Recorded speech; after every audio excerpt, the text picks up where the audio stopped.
Bueno, empezamos. Mi nombre es Fernando y actualmente estoy trabajando en una startup y donde junto con mis compañeros, entre ellos Rafa y Pablo que anda por aquí, pues ya hace tiempo esta charla surgió de eso, ¿no? De un poco mezclado con lo que trabajábamos allí, que hacíamos minijuegos y también inspirado un poco en algo que a todos cuando empezamos a estudiar informática a lo mejor vemos un poco fuera de nuestros dominios o de nuestras posibilidades, lo de crear un videojuego.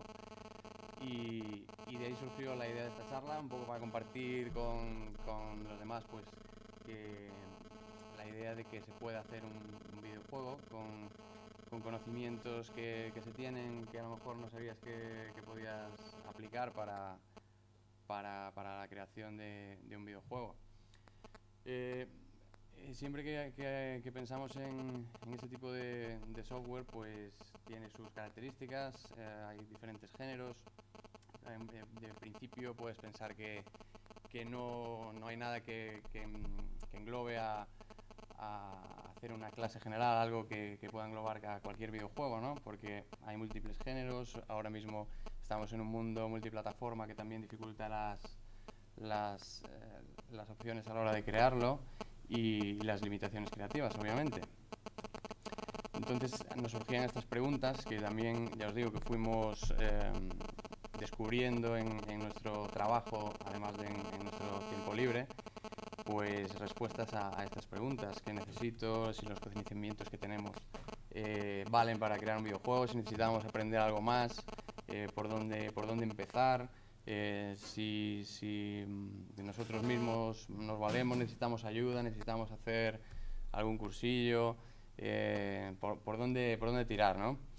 Y en este caso descubrimos que, bueno, con lo que estábamos empezando a hacer en nuestro trabajo, que os enseñaré después también, aparte del código, algo que se está usando ya, que os digo, no vamos a ver un videojuego triple A, pero sí que hay cosillas que están funcionando ahora mismo que a priori podrías pensar que está montado con algo muy complicado, pero bueno, como veremos, simplemente exprimiendo un poco HTML5, JavaScript con Backbone y usando alguna librería, pues estamos haciendo cosillas que se están usando actualmente.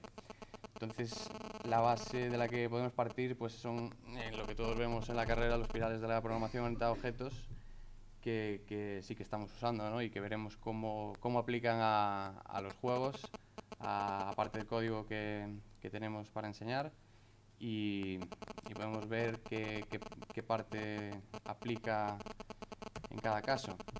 Entonces, usamos un ejemplo un poco, el modelo luchador Street Fighter, que puede ser un poco más claro que algún otro juego para empezar a entender un poco esto. Pues la abstracción y el encapsulamiento, que podemos disponer de una clase abstracta donde haya unas funciones que se usarán globalmente.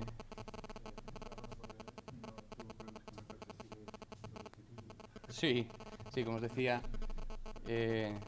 Pablo también, además de Rafa, que Rafa era el que inicialmente iba a hablar conmigo de la charla y del proyecto que os comentaba, que es nuestro trabajo, pues usamos este tipo de estructura con Backbone para la creación de videojuegos, y Pablo también es el que ha iniciado un poco también esta charla, ¿no?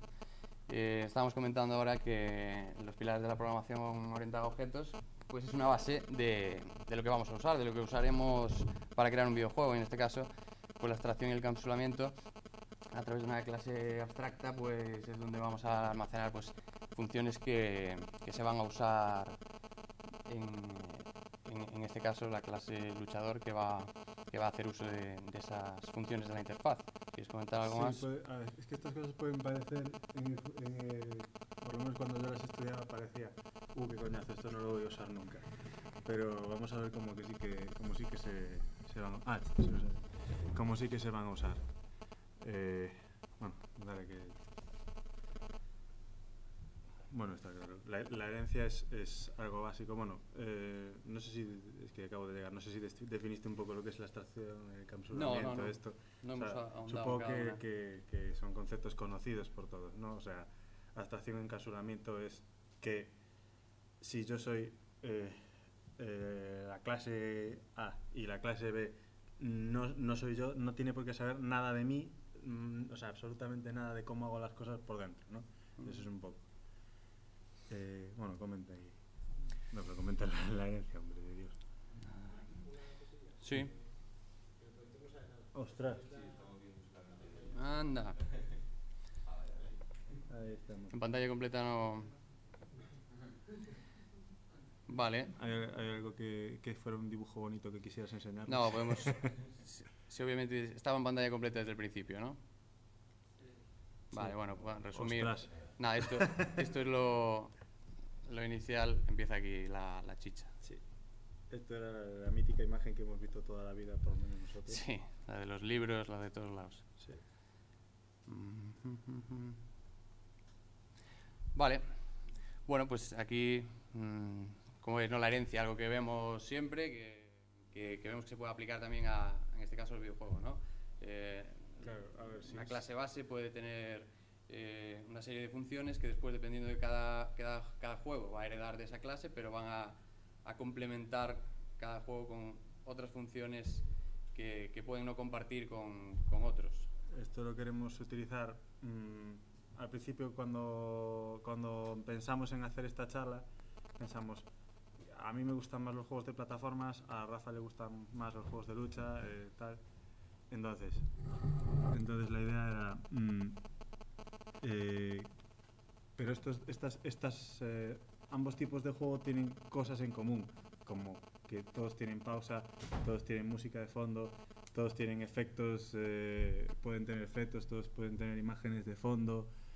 Yo qué sé, si quieres ponerle efecto de lluvia o lo que sea, pues eso es común en todos. O sea, parece que no, pero hay cosas que son muy comunes a todos los juegos que utilizamos aquí.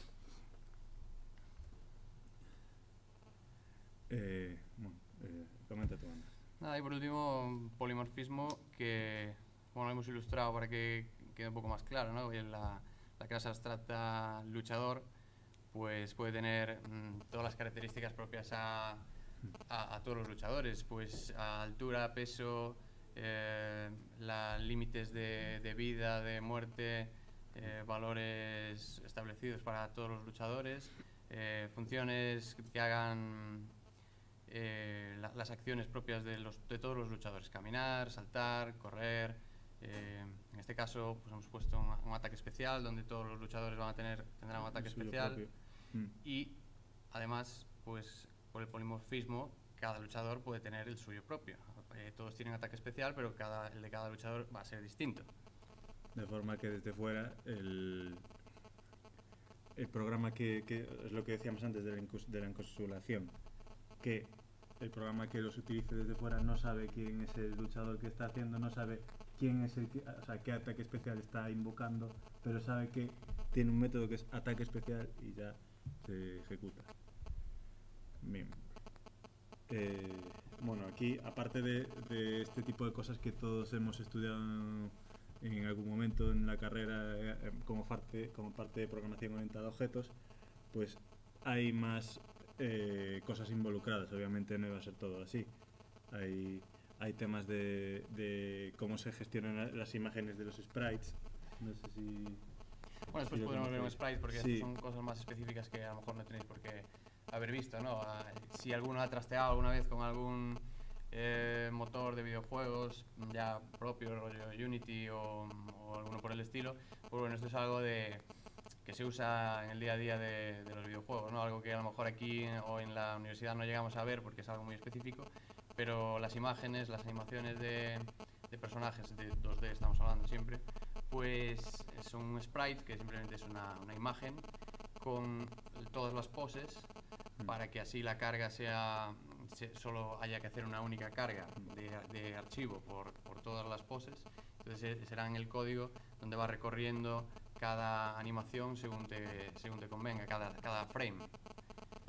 Y las colisiones... Tú sabiendo, bueno, los sprites, eso, lo que comentaba aquí Fernando, o sea, tú tienes un montón de todas las poses seguidas y tú es como si tuvieras una tira, aunque no tiene por qué ser una tira, porque puede estar en varios renglones, digamos, pero si tú sabes cuánto ancho y cuánto alto tiene la imagen, pues tú para ir haciendo la animación del personaje haces este trozo, este trozo, este trozo, este trozo, este trozo, y lo vas moviendo todo el rato. Eso es como funcionaría.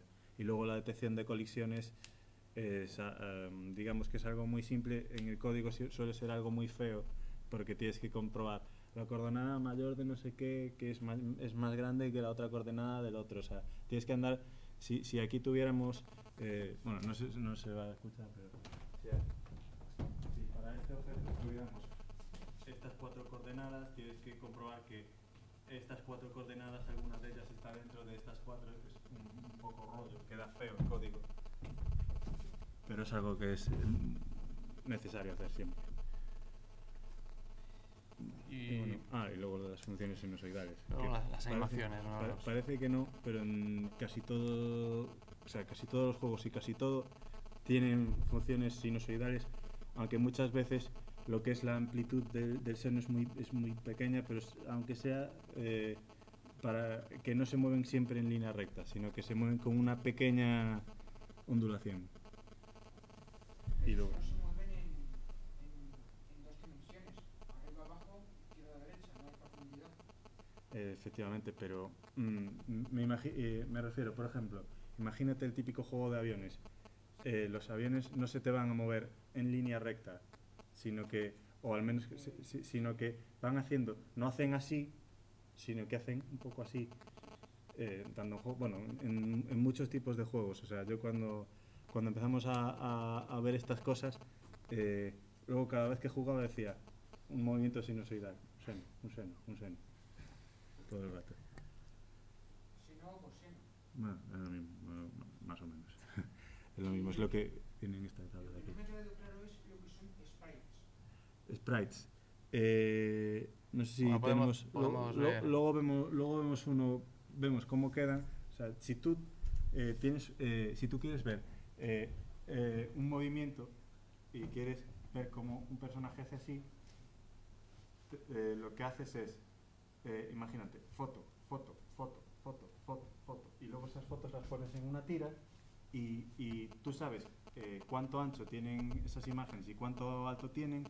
Entonces dices, esta es la primera toma, esta es la segunda toma, esta es la tercera toma, y así. Y entonces es como vas iterando sobre esa mega foto, esa tira de fotos, y es como lo vas haciendo.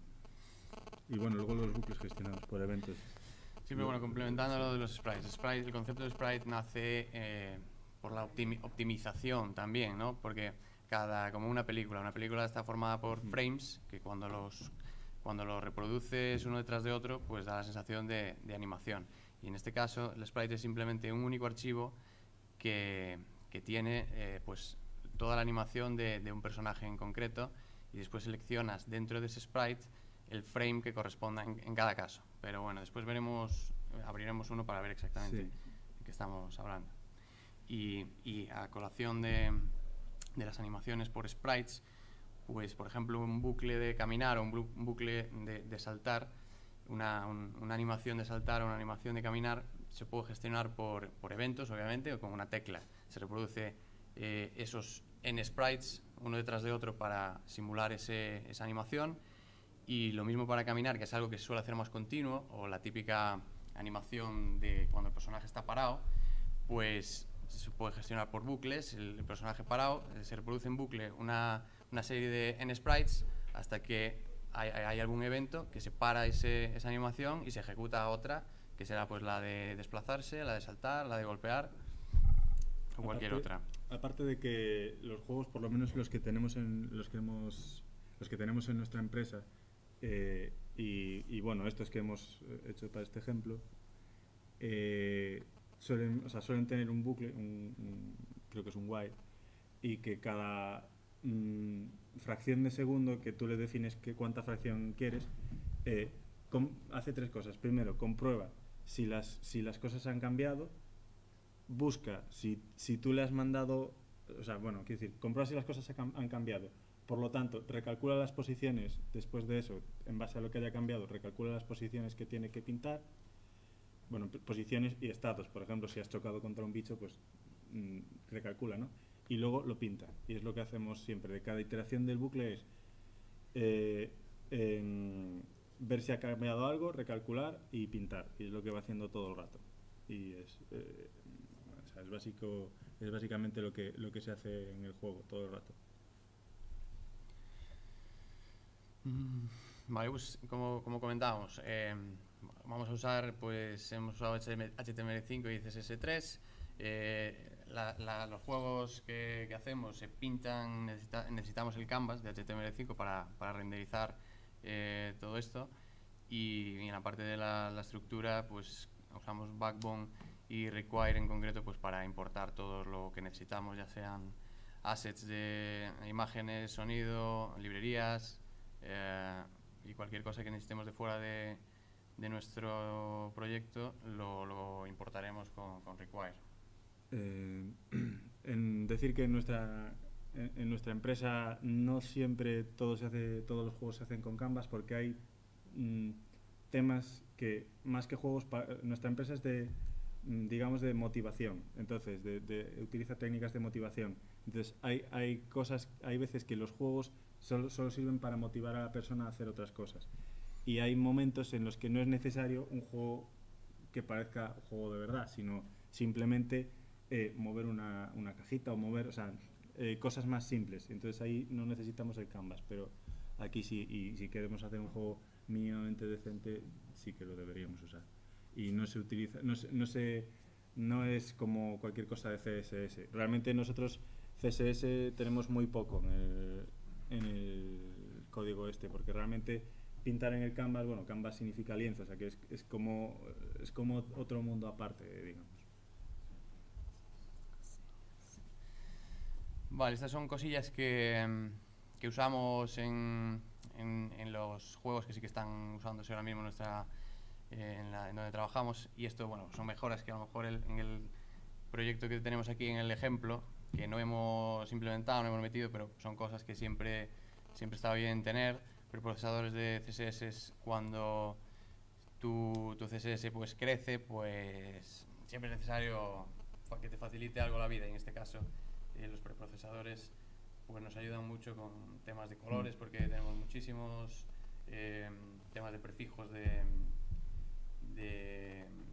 los distintos navegadores, pues al final te acabas cansando de repetir el prefijo del WebKit, de Internet Explorer, de Mozilla y tal, y un preprocesador te facilita mucho la vida.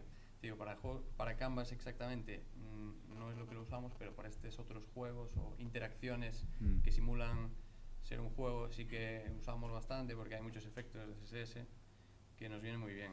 Y la automatización pues también ya es más en conjunto del proyecto, en el momento que quieres optimizar la minificación, la limpieza de CSS que no se usan, que se lancen tareas al compilar, hacer un deploy de tu proyecto. Pero todo esto, más que propio de esto del juego tal, es más en general, o sea, de front. De cualquier proyecto front que quieras hacer, necesitas un automatizador.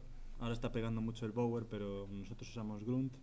Y luego en estructuras, en preprocesadores de CSS, el que más pega creo que es el SAS, pero bueno, nosotros usamos LESS. Son todos muy parecidos, y por lo menos la parte de los preprocesadores se aprenden bastante rápido, y es muy útil, de verdad, que cualquiera que haya hecho CSS y haya hecho luego con alguno de estos, es que no quiere volver, es mucho más cómodo. Bueno, y como os decía antes, ¿no? Estos son alternativas a todo esto, a lo que nosotros en concreto hacemos, que es más, ya lo decía, no son juegos AAA, simplemente son juegos que podemos hacer con Backbone, con JavaScript, pero que sepamos que en el mercado ahora mismo pues hay todos estos frameworks que te abstraen un poco de la chicha del código, te ayudan muchísimo para hacer cosas más alto nivel, más efectistas, digamos, pero bueno, que están ahí porque siempre nos vienen bien. Yo en concreto he usado Unity, he hecho alguna prueba de exportación a WebGL, que bueno, es bastante experimental, porque me ha petado varios navegadores solo de abrir el minijuego hecho con Unity. No sé si conocen la gente lo que es WebGL o... Bueno, de lo que digamos, todos menos Unity con WebGL van un poco parecido, ¿no? Exprimiendo HTML5, JavaScript, etcétera. Recientemente he usado para hacer una prueba el ISEL.js, que está bastante bien, también te ayuda a ir más rápido. Es a medio camino entre lo más manual que hacemos nosotros y la abstracción total de Unity, por ejemplo. Y WebGL es el estándar que más novedoso, ¿no? que nos va a permitir traer el 3D al navegador sin necesidad de ningún plugin de ningún tipo, porque también Unity lleva permitiendo tiempo pues que tú puedas acceder a un juego que tú has compilado para PC o para Play o para lo que sea. También te deja compilarlo para web, pero necesitas que tu navegador tenga instalado el plugin de Unity. Y WebGL pues vendrá para resolvernos esos problemas de no depender de nada externo y poder ejecutarlo en cualquier navegador, pero por ahora está bastante reciente y ya os digo, las pruebas que hemos hecho pues no hay ningún navegador que digas que te lo va a soportar, porque siempre hay algún problema. Y bueno, aquí estas son algo de lo que iba a hablar Rafa en concreto, y no tengo claro qué os quería contar, pero bueno, era un resumen de diferentes tipos de juegos que... Aquí está, hola Rafa.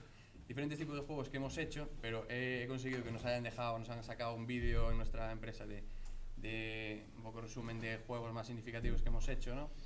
Que no tienen por qué ser todos parecidos. Y aquí pues hay un resumen de algún juego que...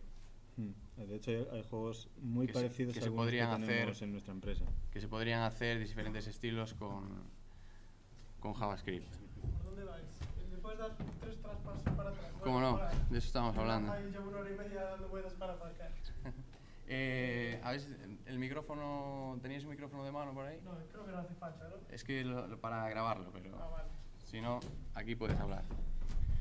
Vale, perdonad el retraso. Un poco, ya os comentaría, la idea de esta charla es más inspiracional. Entonces, esto es una idea de olla de charla que se nos ocurrió un día y es en plan, ¿realmente con lo que sabemos de la universidad seríamos capaces de hacer nuestros propios juegos? O mejor aún, ¿seríamos capaces de hacer nuestro motor de videojuegos? Y con todo esto basado en los pilares de la orientación a objetos que ya os comentarían mis compañeros, pues llegamos a esta parte que es, básicamente son 4 juegos y vamos a intentar ver una serie de patrones, así, a ojo, esto lo metí hoy por la mañana, sin mucho más, a ver si somos capaces de, con lo que ya vimos, seríamos capaces de hacer un juego de este estilo.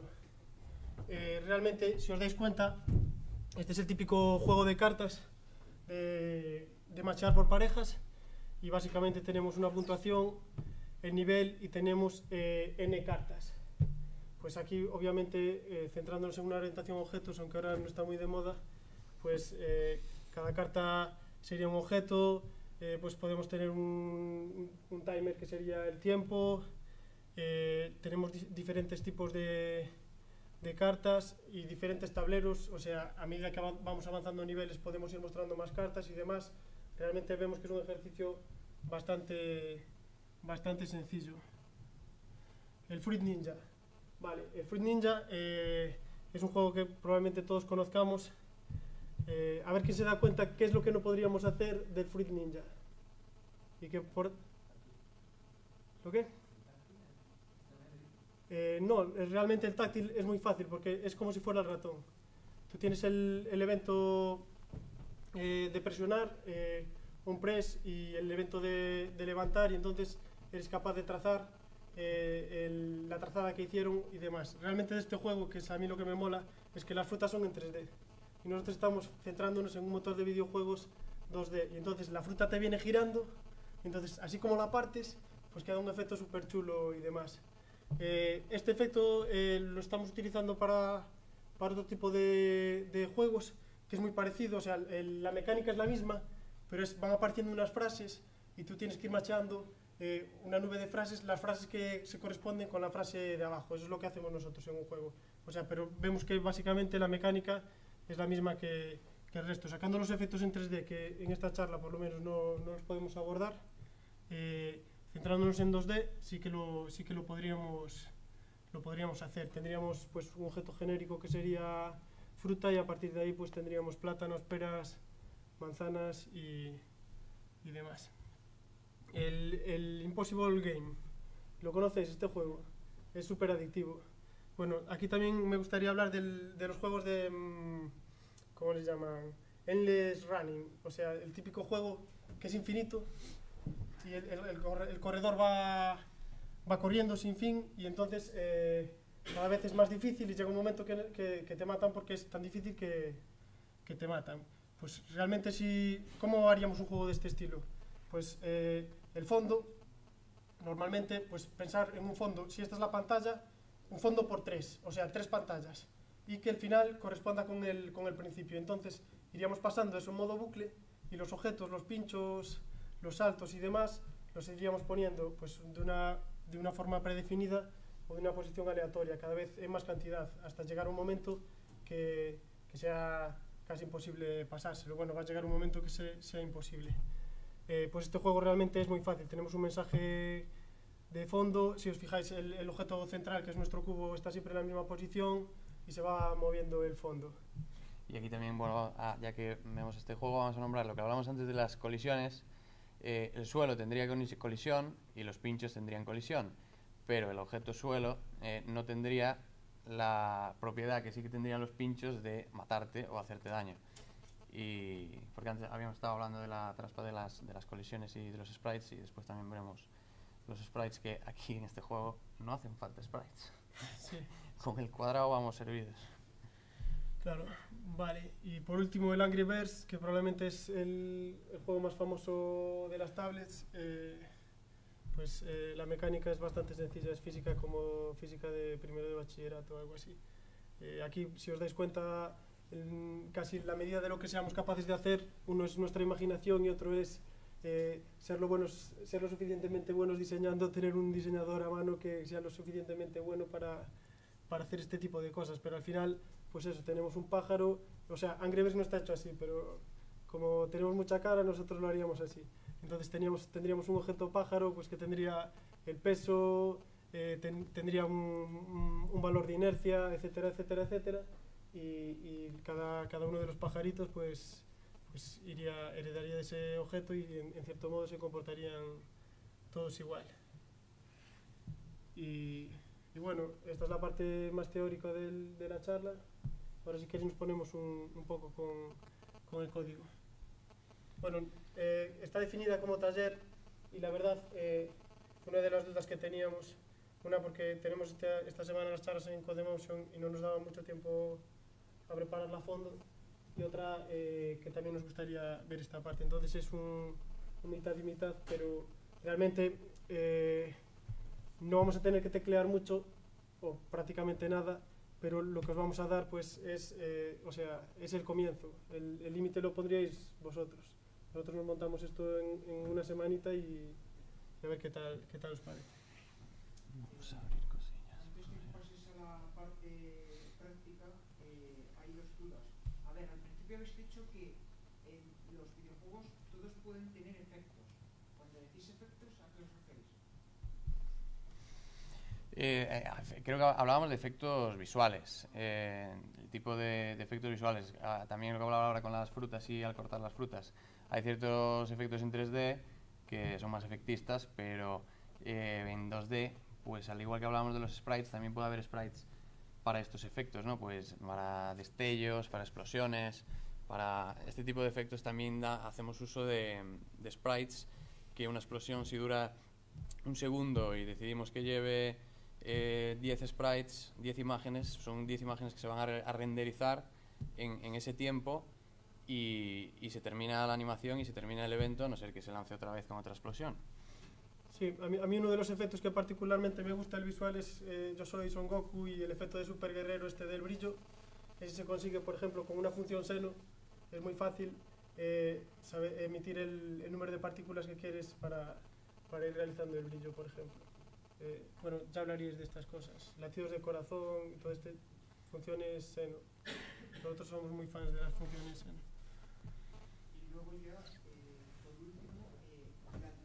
entre creación de videojuegos y creación de motor de videojuegos?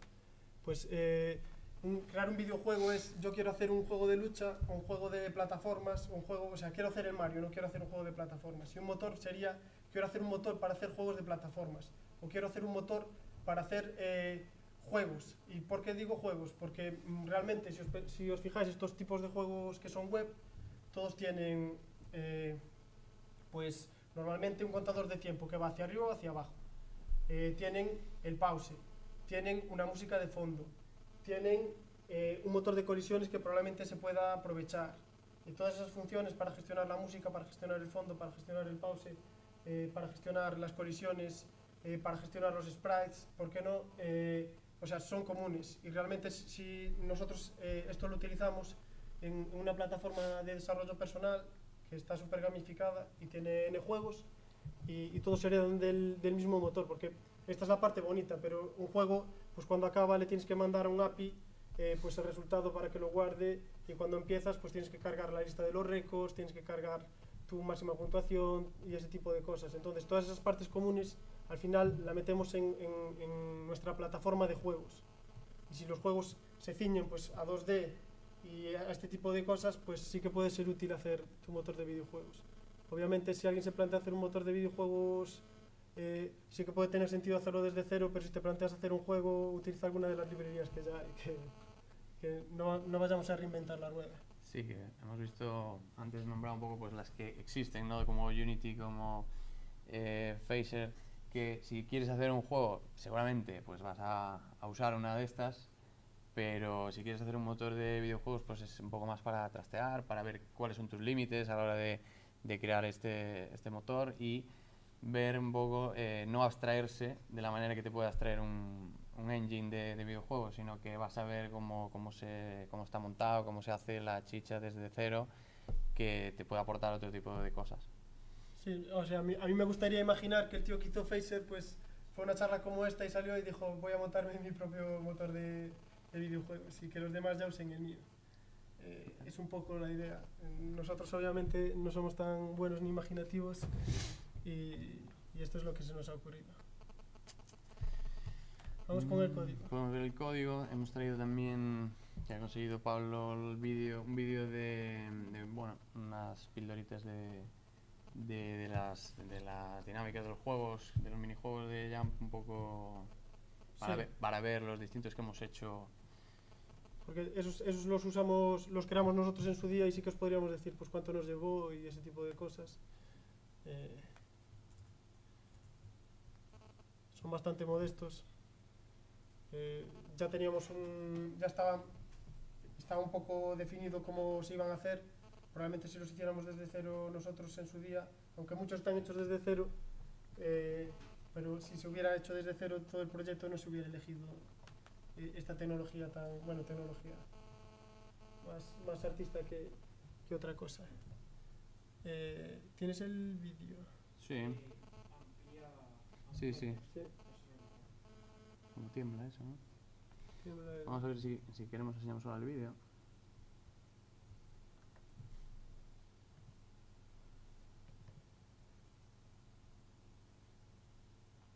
Estos son los juegos que tiene Jump. Bueno, esto en concreto, tal y como tenemos nosotros montados el juego, hay un vídeo previo a cada juego que se concatena en el momento con el juego y parece que da un efecto bastante chulo. Entonces, esto es lo que os decíamos. Nosotros tenemos un archivo base para todos los juegos, donde hay funciones de que usan todos los juegos, y después cada uno de ellos pues amplía funcionalidades o usa las del archivo base, ¿no? Y vamos a hacer una pausilla aquí. Bueno, como vemos, este personaje se está moviendo, y ahora podremos ver un sprite en concreto de este, que sí que lo tengo aquí, para ver cómo es ese sprite. Tiene todos los frames de animación del personaje, y después desde JavaScript pues seleccionamos el frame en concreto que nos interesa para cada animación. Y lo mismo pasa con, en este caso, los murciélagos. Esto es el que decía Rafa antes, parecido al Fruit Ninja,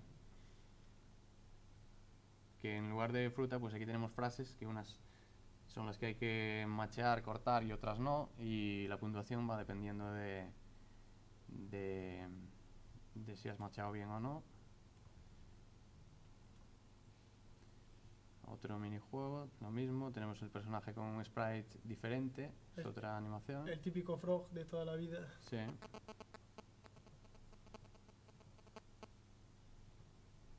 Y en este caso, el Endless Run que decías que no tiene fin, el fondo se va moviendo hasta el infinito hasta que pierdes las 3 vidas. Y lo mismo, tenemos una animación de correr que está en un sprite.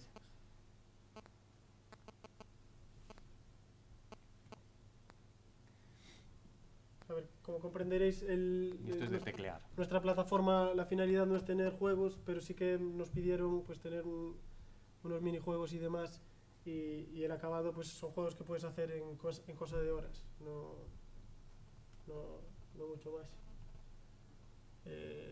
Esto ha ido evolucionando, es una versión de las que teníamos. Con el tiempo pues probablemente la foto que vamos ahora o dentro de 3 meses sea diferente. Bueno, Fernando os lo podría decir mejor, que trabaja allí, sea bastante diferente a lo que hay. A ver si podemos hacer esto más grande. Entonces, si quieres, ¿conocéis Backbone aquí? Backbone es un framework de JavaScript que no está muy de moda ahora mismo, pero básicamente cualquier framework que nos permita hacer orientación a objetos, porque JavaScript tiene el problema de que es un lenguaje orientado al prototipo y no al objeto, pues no nos encajaría muy bien, pues nos valdría. Nosotros cogimos Backbone porque creímos que era el que íbamos a ver más claro cómo se hacía orientación a objetos, porque al final, si todos programamos en Java alguna vez, estamos cansados de verlo. No sé si se lee mucho, porque yo desde aquí me parece que tiembla demasiado. Hazle zoom ahí a... Tiembla un poquillo. No sé cómo va el zoom aquí. ¿Control? Sí. No, a ver. Nope. Tenía propiedades cambiártelo. Sí, por aquí en... Sí, debería aquí ser. aquí nos va a dejar. 15. Vamos, más grande. O 20. 24.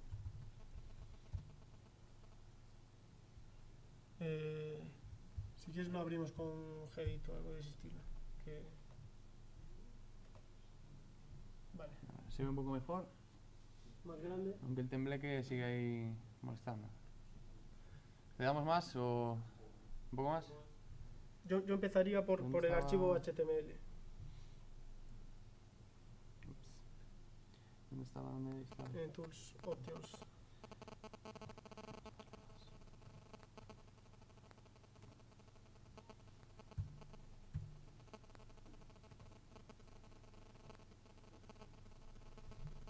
Se ve así. Realmente empezaría por GameHTML, que es el punto de entrada a nuestra aplicación. O sea, esto es básicamente... ¿sabemos HTML o hicimos algo con HTML? El lenguaje que estáis usando ahora mismo es HTML. HTML y JavaScript. ¿HTML5 Sí. o HTML? El uso del Canvas ya HTML5. implica HTML5.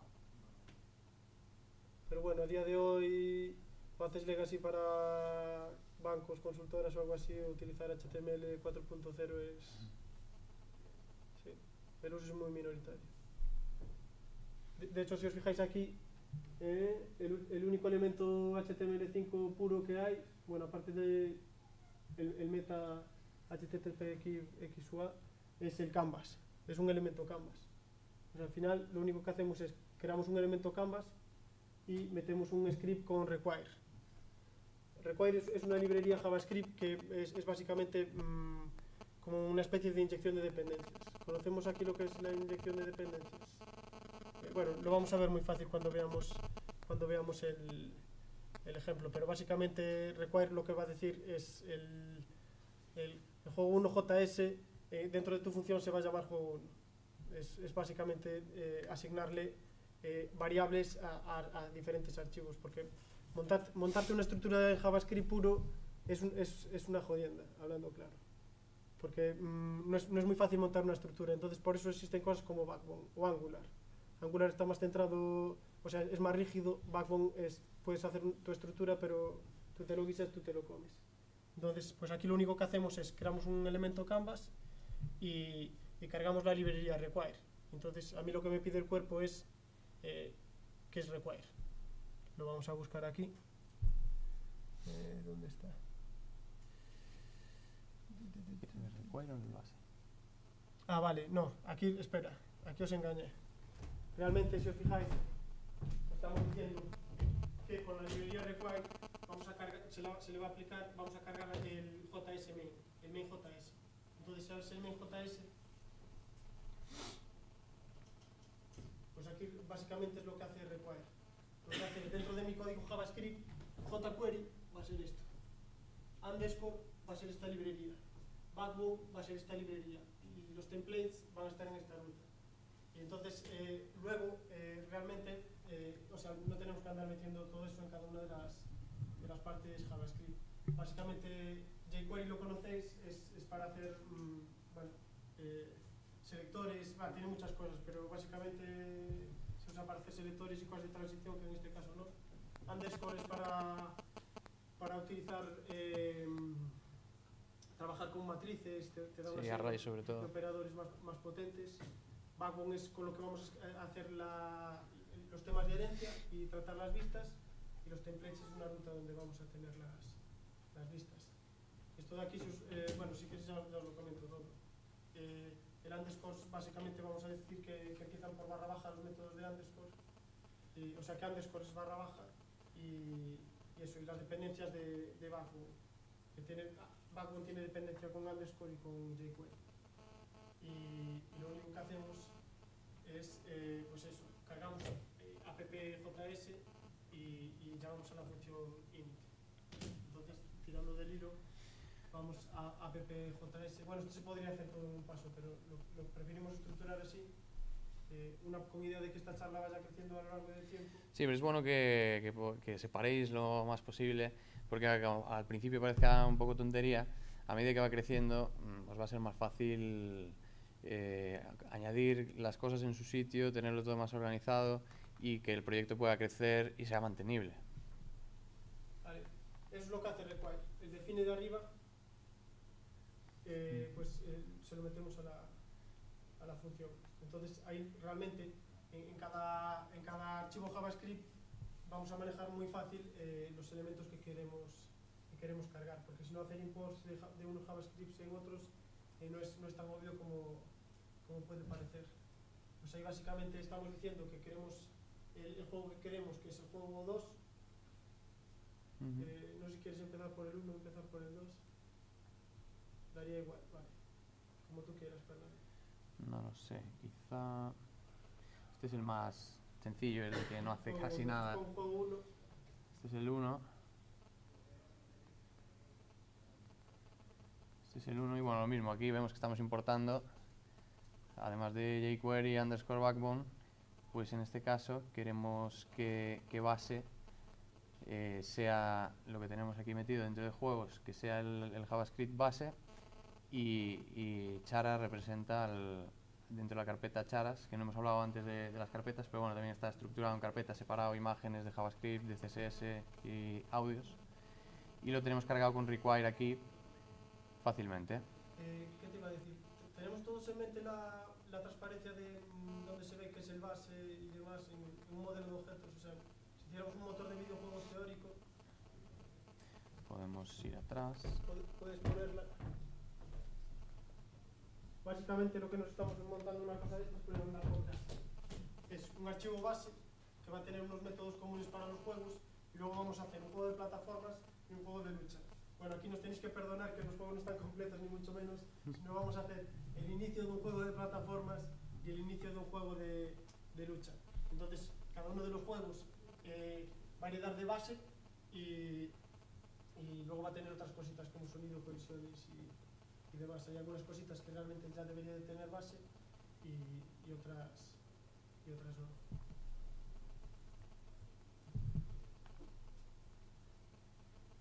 Como comentas tú Vale, esto, el tema de las charlas y demás. vale. Bueno, no sé si deberíamos empezar por el base o si empezar por uno de los juegos, pero la importación, podemos ver así rápido que la hacemos igual en los dos juegos y también en el base. Del mismo modo importamos lo que necesitamos. En este caso, sí. Lo que son las imágenes, la imagen del jugador 1, la Sí. imagen del objeto, etcétera, etcétera, son imágenes en mapa de bits que tenéis que cogerlo de un archivo que tengáis cargado, ¿no? Sí, sí, podemos. No es vectorial, es mapa de bits. Sí, En este caso es un mapa de sí, sí, sí. Y podemos ver.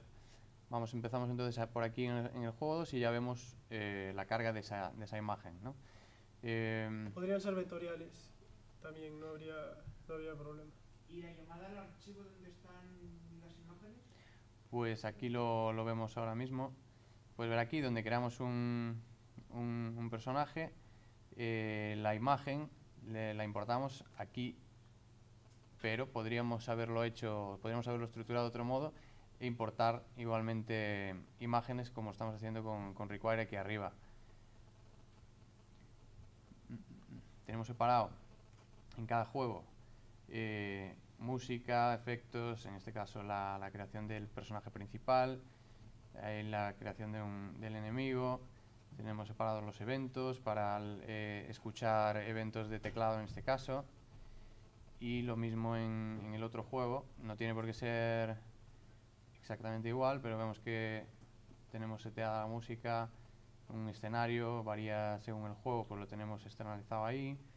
En este caso escuchamos eventos también.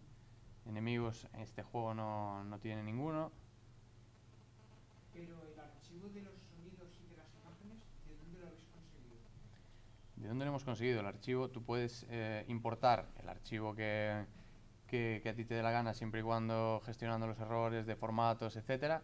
Pero en este caso, las imágenes, bueno, ahora lo veremos, son fotos que hemos creado en un sprite, y el sonido pues puede ser música. En este caso ha creado Pablo una música para este juego en concreto. Puedes importar una canción que te va a funcionar exactamente igual. Y los fondos, en este caso, pues también puedes descargar un fondo cualquiera o crear tú un mapa de bits con Photoshop o con lo que te dé la gana, lo importas como imagen y lo seteas como fondo. Podemos ver ahora, hablando de los sprites, un sprite del juego de antes, que es más completo que los nuestros, pero para ver una diferencia vamos a ver un sprite que es imagen creada por Photoshop, y en nuestro caso el chorrijuego que hemos creado aquí pues es un sprite creado con fotos.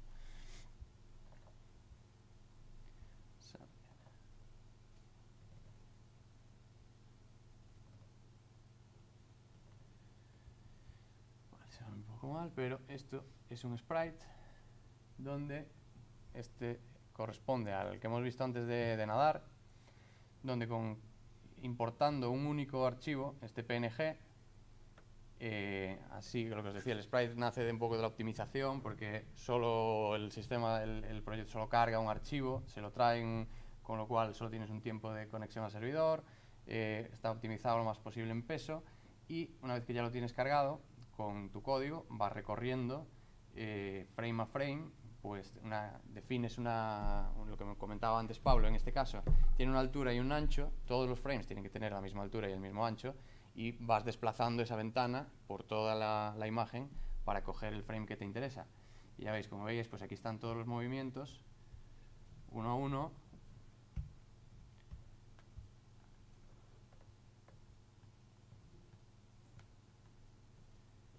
Y es por donde nos vamos desplazando para crear la animación. Una cosa, entiendo que para hacer un determinado movimiento, como por ejemplo pues ir a nadar hacia arriba, tendrás una tira de frames que serán los que...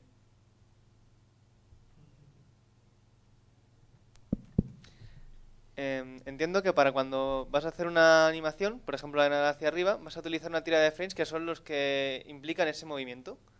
Vale, entonces cuando tú cargas el archivo con todos los sprites, cuando vayas a ejecutar ese, vamos a decir, método de nadar hacia arriba, vas a buscar en la matriz concretamente esa tira de imágenes, o previamente vas a cargar las los sprites, bueno, los frames concretos que implican nadar hacia arriba en el método nadar hacia arriba, y entonces cuando llames al método él ya tiene ese cacho de la imagen y solamente lo ejecuta. Fíjate en esta parte de filas imagen.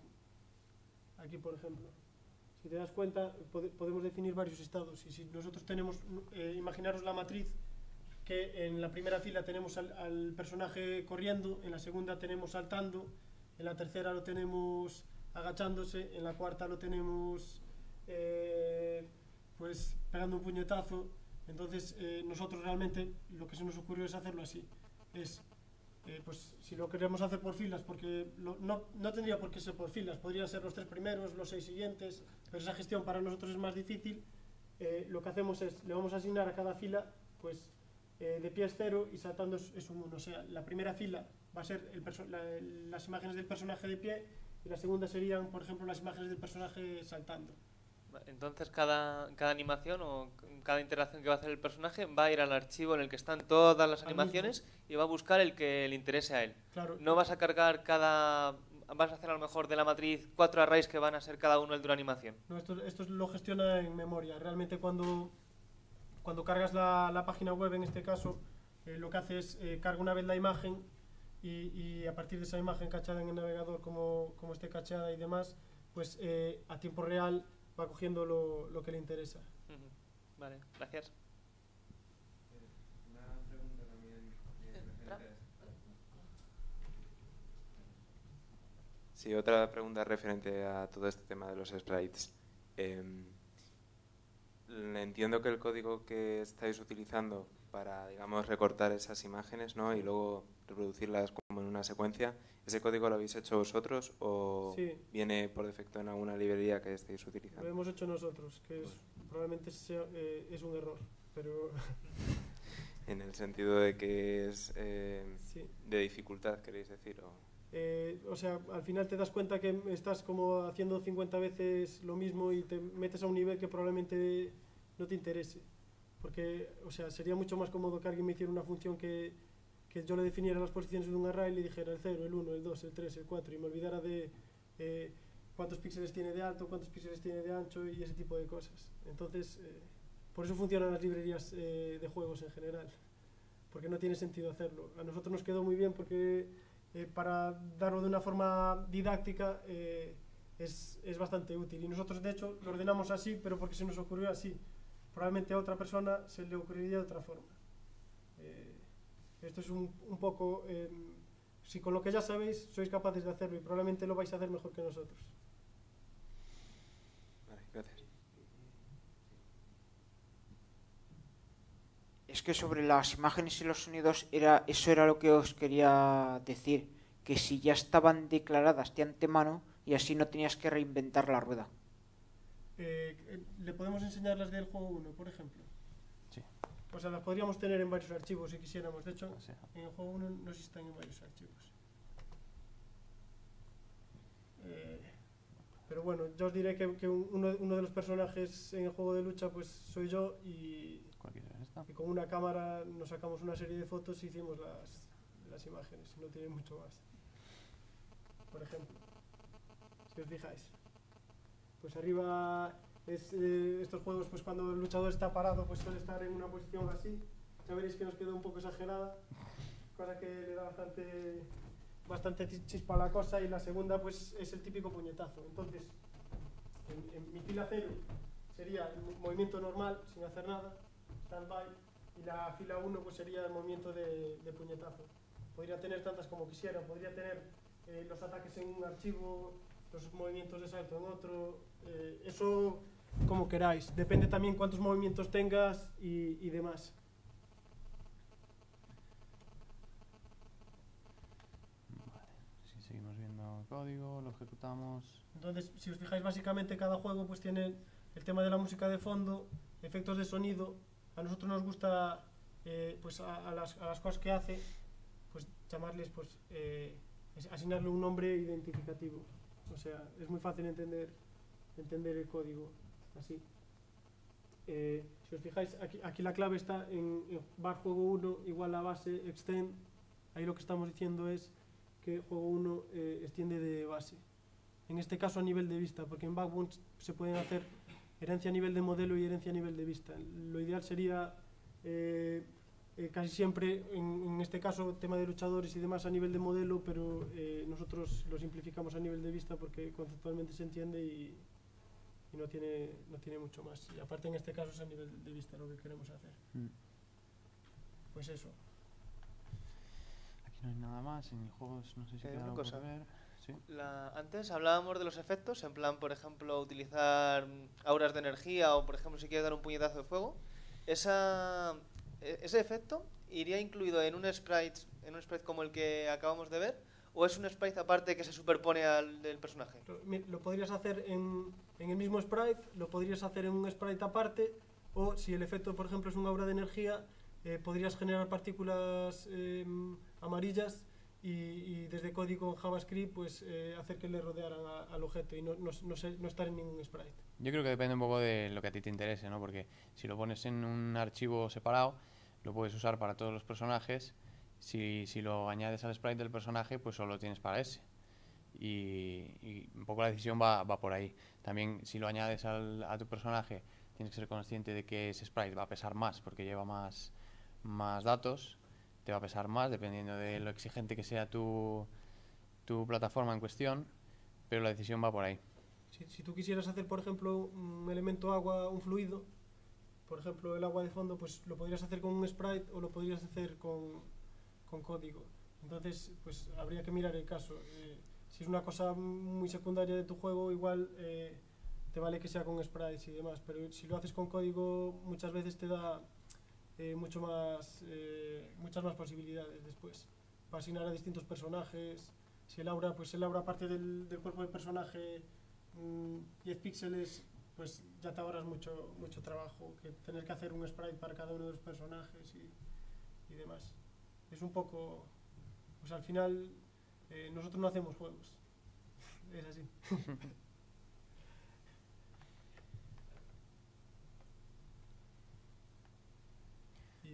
No sé, por curiosidad, como comentaba antes Pablo, que en este caso CSS, bueno, este proyecto como ya es tan pequeño, no tiramos de CSS y en general en donde trabajamos el CSS para los juegos que usamos con Canvas pues tampoco es algo que tiremos demasiado. Para todo lo demás sí, más interacción, más CSS normal en toda la plataforma, sí. En este caso además esto lo machacamos el fondo.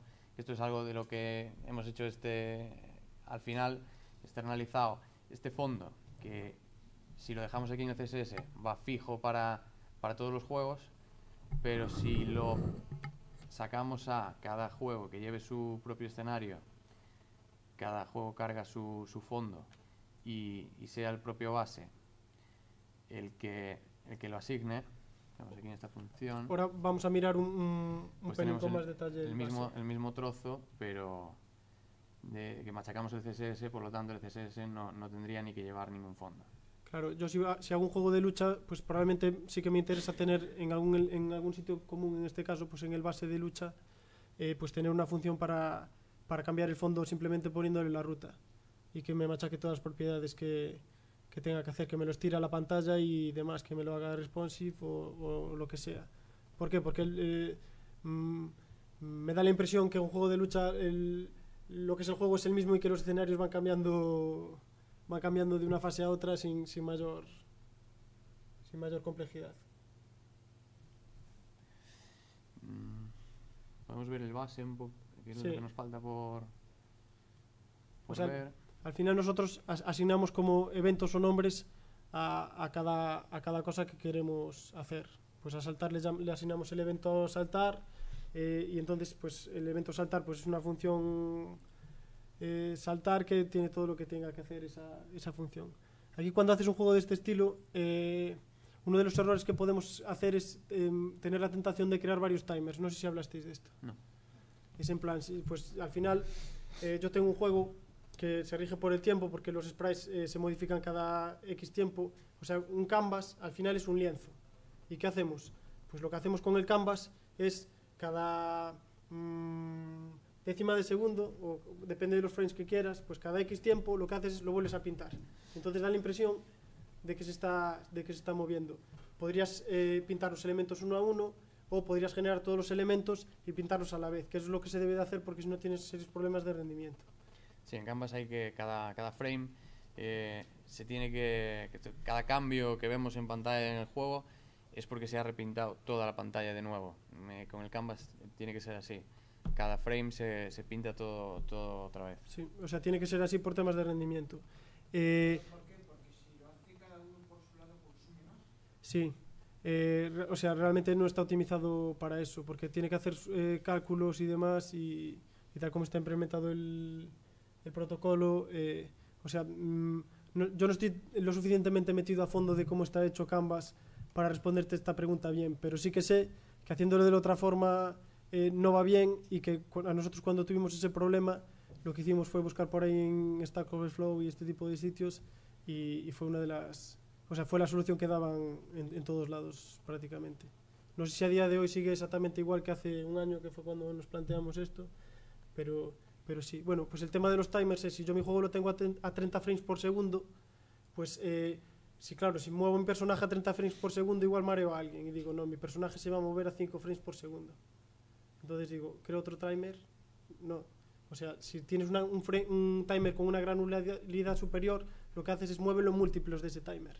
Porque controlar N timers al final es la muerte, porque los tienes que andar parando, activando, este lo paro, este lo activo. Metes una complejidad en tu código que es innecesaria. Entonces es, respecto a la base, que es en este caso las veces que pintas por segundo el canvas, pues haz todo en relación a esa medida. Si lo quieres más despacio, pues más lento, y si lo quieres más rápido, pues más rápido. Es un poco el consejo que os daría ahí. Si queréis, empezamos por... Podemos ver primero... Tampoco vamos a ir detalle uno a uno. Si quieres, miramos procesar pause o algo de ese estilo. Sí, que luego... es más significativo. Vale. Básicamente nosotros aquí mantenemos una serie de estados, y el estado es play, que es jugando, pues ponemos el estado a pause y reproducimos el efecto de pause, y mostramos el mensaje de pause. De hecho, en Context Manager es como una librería que hicimos JavaScript, que es un poco cajón desastre porque no está lo suficientemente estructurado el proyecto para tener ciertas cosas, y cosas comunes como mostrar un mensaje central en el juego, lo metemos ahí. Y música, pues paramos la música. Y si el juego está en pause, lo que hace el procesar pause es, o sea, al final es un toggle. Pues lo activa, hace exactamente lo mismo pero al revés. Entonces, si nos fijamos en el juego 1, lo que hacemos que es el código 13, que en este caso creo que es enter, ¿no? Sí, sí, está en el enter. Es enter, pues lo que hace es llama a pause, al evento pause. Entonces, si vamos al evento pause en el base,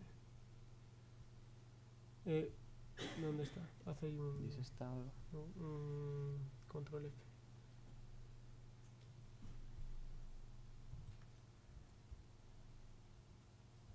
Ahí está. Este es el listener de los eventos. Si os fijáis.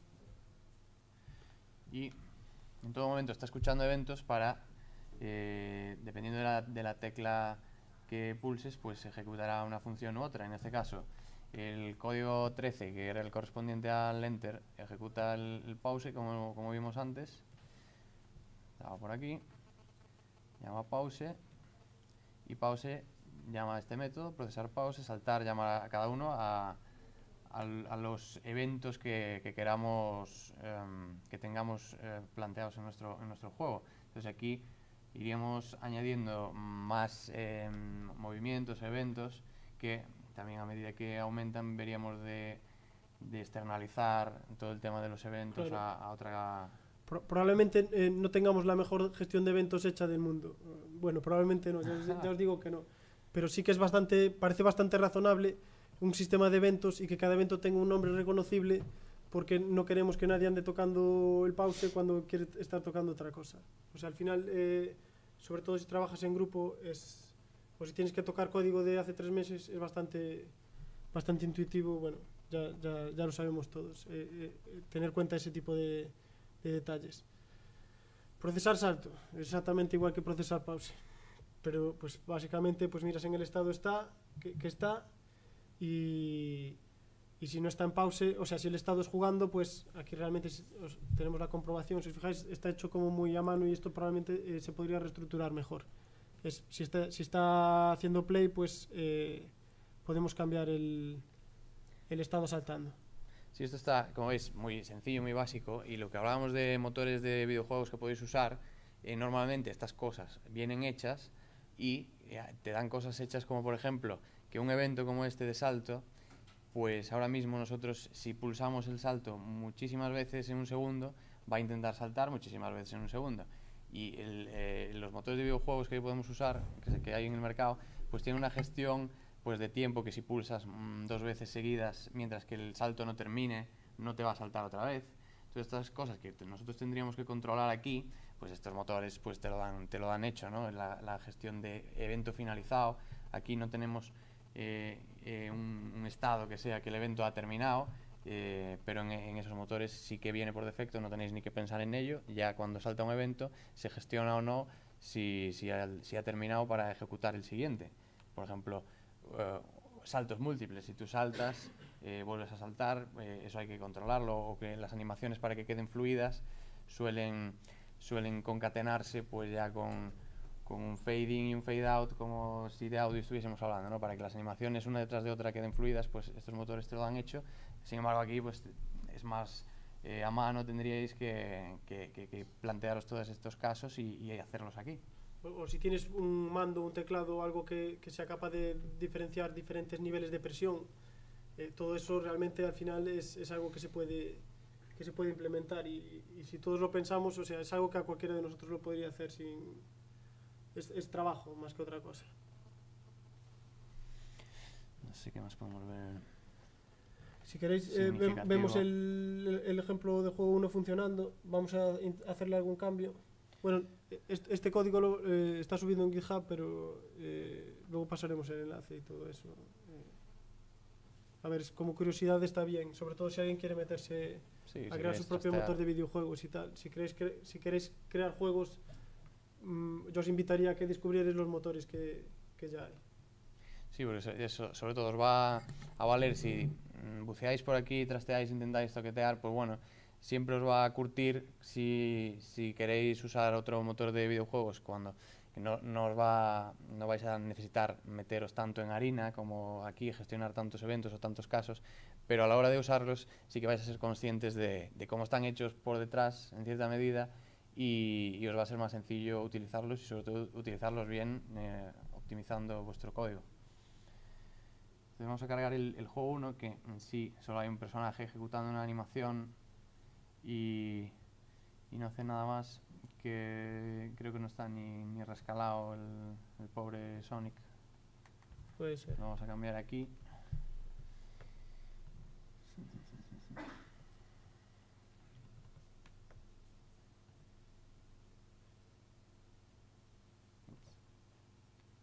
No está rescalado. Esto también hemos cambiado a pantalla completa estos días y entonces aquí vemos que hemos rescalado el fondo, pero el personaje hay que rescalarlo también. Rescala el fondo. Este fondo en concreto, ¿quieres que...? Sí. ¿Lo creas con tu función de crear fondos o...? Sí, en este caso se está deformando incluso, pero bueno, digamos que el fondo se está adaptando al ancho, que tocando el CSS podemos hacer que no haga esto, si queremos que recorte o queremos que escale en proporción en alto y en ancho. Pero esto si quieres verlo, en este caso está cargando este fondo que tenemos aquí y está aplicando las propiedades del CSS que hemos visto antes. A ver si lo pongo aquí. Si no, debo de tener yo la versión anterior ahí y lo miramos. Y aquí estamos aplicando ese fondo que hemos cargado. Estamos accediendo a través de él aquí, aplicamos esta propiedad del CSS y bueno, desde aquí podemos aplicar cómo se está aplicando exactamente, ¿no? Pues si cambiamos... Entonces, la función cover te la pasa variable.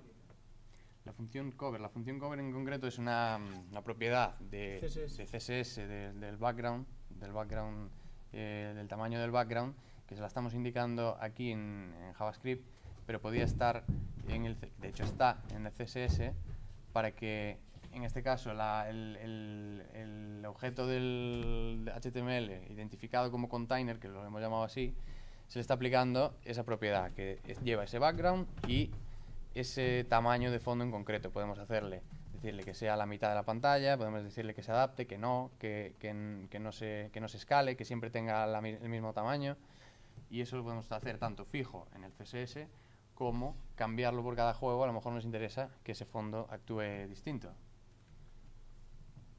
Si no pone una medida fija, claro, es que no ¿Quieres que volver a ponerlo sí, pequeño? Si no, lo podemos... cámbiale Lo ponemos aquí 800 por 600, ¿no? a la mitad.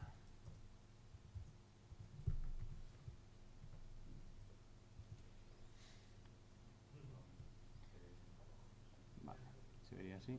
Tienes la propiedad que Sí, aquí en este cover, caso podríamos decirle... pero no te viene de ahí, te viene de CSS primario. Vamos a ver. No, esto lo estamos checando. Esto lo podemos quitar. Funcionaría igual.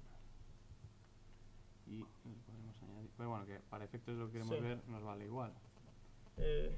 Si quieres miramos Vamos a abrir el sprite. el tema del pause, el tema... Sí. No le tienes el sonido puesto, ¿verdad? No. Bueno, aquí vemos el sprite en este caso, del Sonic. Que la fila de arriba es la animación que está haciendo ahora de caminar. Con el sonido. Este no tiene audio, pero ponemos el segundo si quieres, que sí que tiene audio. No, pero este... El juego 2. Ahí estamos viendo cómo entra el botón pause para el personaje. Y luego la otra opción que tiene pues es el saltar. Realmente podríamos poner tantas opciones como nosotros quisiéramos. Este era un poco ejemplo chorras súper básico que hicimos. Y ahora si queréis miramos un poco el de lucha, que es también básico. Que es igual de chorras, pero... Y si hay algún epiléptico en la sala, que abandone, por favor. Vamos a cambiarlo aquí. O sea, al final con este método os dais cuenta que el resultado depende de las horas que le eches encima.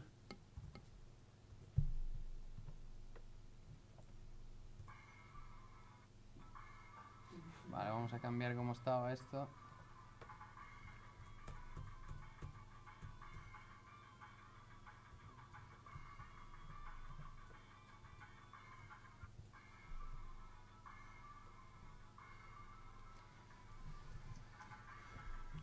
Bueno, en este caso tiene el evento de pausa también.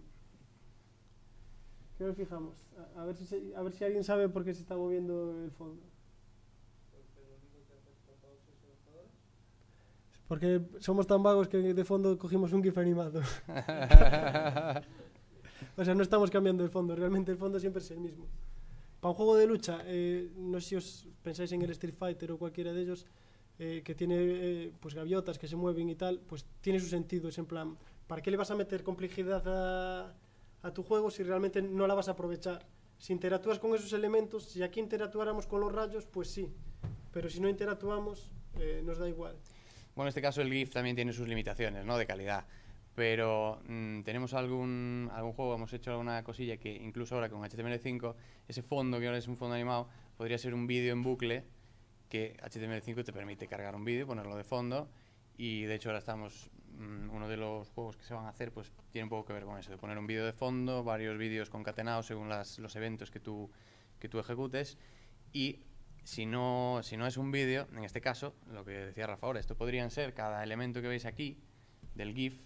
Si lo tuviésemos en más calidad, en PNG cada elemento, pues las nubes irían por separado, el fondo iría por otro, los rayos, si hay dos rayos diferentes, dos imágenes diferentes, o en un sprite igualmente, y con la hierba del suelo pues también iría una capa separada, la podríamos poner incluso por encima de los jugadores para que parezca que están en medio de la hierba, y jugar con las capas de las diferentes imágenes. ¿Cómo me puedo grabar yo para un juego de este estilo? Pues no sé si sabes lo que es un croma. Básicamente, sí. Es un fondo, normalmente se elige, es un tono de verde normalmente porque científicamente está demostrado que es el color que menos aparece en combinación de colores y demás.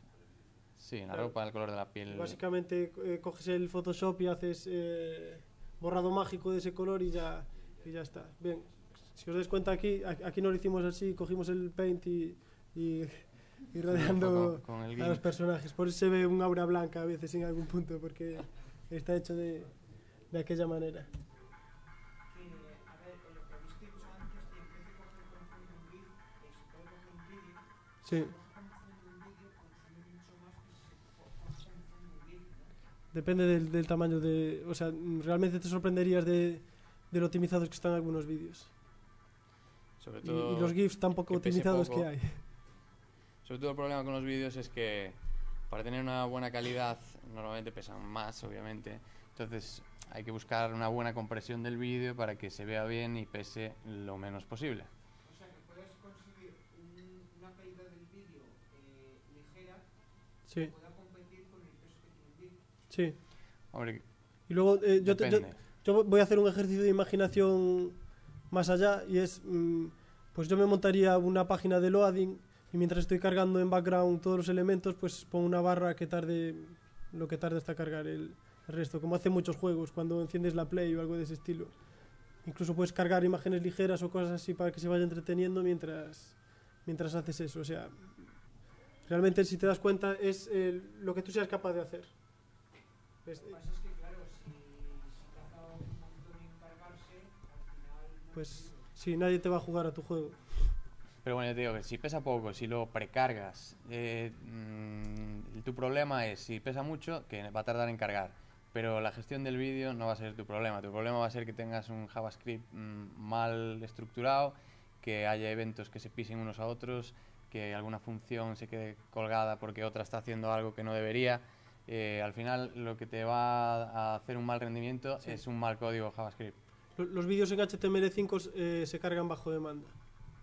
O sea, es como una forma de hacer streaming. No lo tienes que tener entero para empezar a reproducirlo. Lo feo sería que se te fuera parando. Claro, entonces es jugar con eso.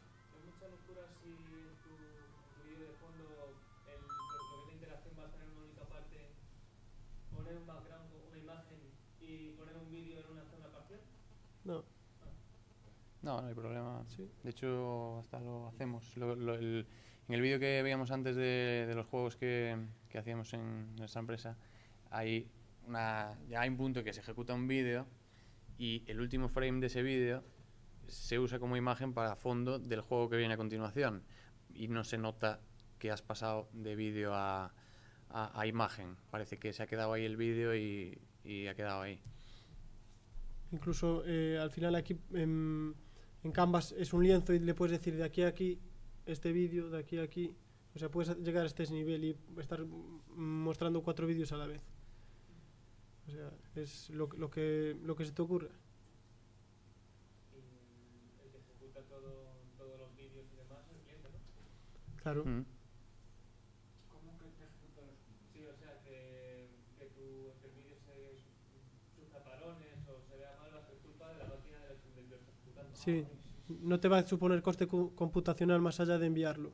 En este caso, pues lo subes a Amazon S3 o algún de estos sitios que probablemente podemos considerarlo ancho infinito para nuestro caso, y ancho de banda infinito, y que tire de ahí.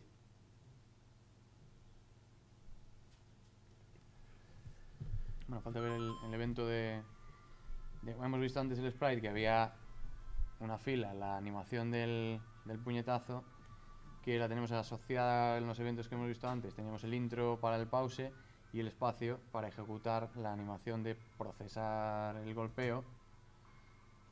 Se ve súper fluido tu puñetazo. No se ve muy fluido porque, si os fijáis, creo que lo grabé en 4 sprites o algo así, porque sin mover los pies, ir moviéndote a cámara lenta no es lo mejor del mundo. Podríais hacerlo en modo ráfaga o algo de ese estilo. O sea, así básicamente grabaron a la gente en el Mortal Kombat. con un croma. En el original, no en estos de ahora. Y si queréis podemos pegar un repaso de arriba abajo, pero a mí sí que lo que me gustaría que os quedarais con la idea es en plan, si con lo que ya sabemos somos capaces de hacer cualquier cosa que nos propongamos. Y no queríamos traer aquí una charla para enseñaros a hacer videojuegos, porque de esos probablemente haya 50.000 millones de tutoriales.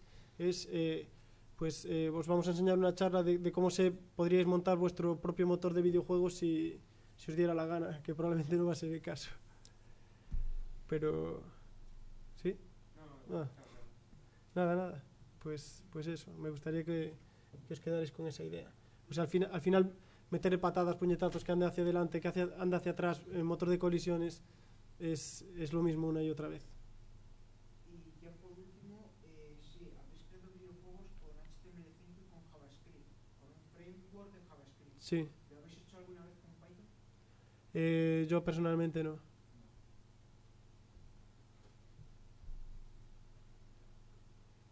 No sé exactamente cómo se ejecutaría eso en un navegador, pero o sea, si haces juegos de escritorio, cosas de ese estilo, todas estas ideas se pueden aplicar a lo que quieras. Que se hizo una vez en Python en el año 2006, creo recordar.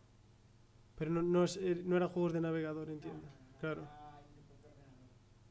Aquí como mucho podrías hacerlo en Dart o algo así, que tiene máquina virtual en sitios como en Dartium, y si no te lo exporta a JavaScript o cosas de ese estilo. De hecho, esta charla estaba pensada para hacerla en Dart, pero no nos dio tiempo. Del principio, cuando importáis el JavaScript. Sí.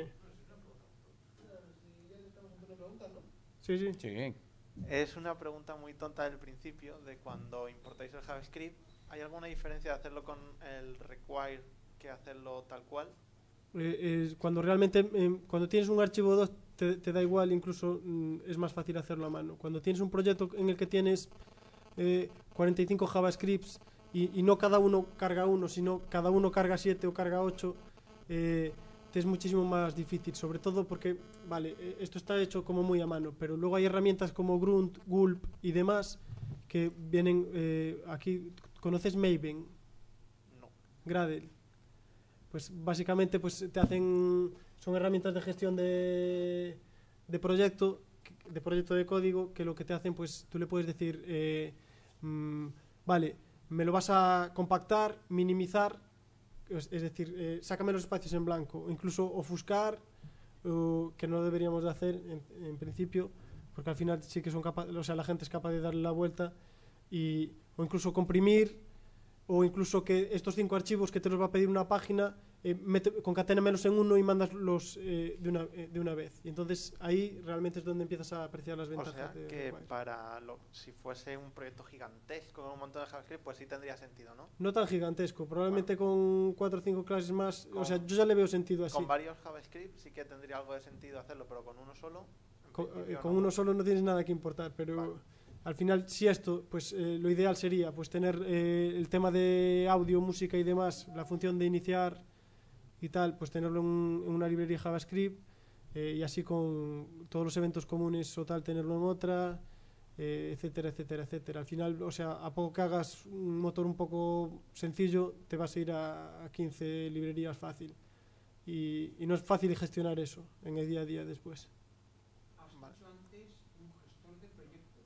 Cuando dices gestor de proyectos, yo voy a OpenOffice Project o CaliOffice Project para diagramas de Gantt. No quería nombrar los diagramas de Gantt. Realmente, pues busca Maven, M-A-V-N, o busca Gulp, G-U-L-P, o busca Grunt, G-R-U-N-T. Sí, están las slides. Básicamente, pues lo que hacen es dependencias de código, que por eso está muy bien Require. Yo qué sé. Tú cuando tienes un proyecto Java y lo tienes en 6 o 7 librerías, ese tipo de dependencias que unas clases necesitan de otras, pues es como muchísimo más fácil para hacer todo el tema de los empaquetados y demás, utilizar algo como Maven.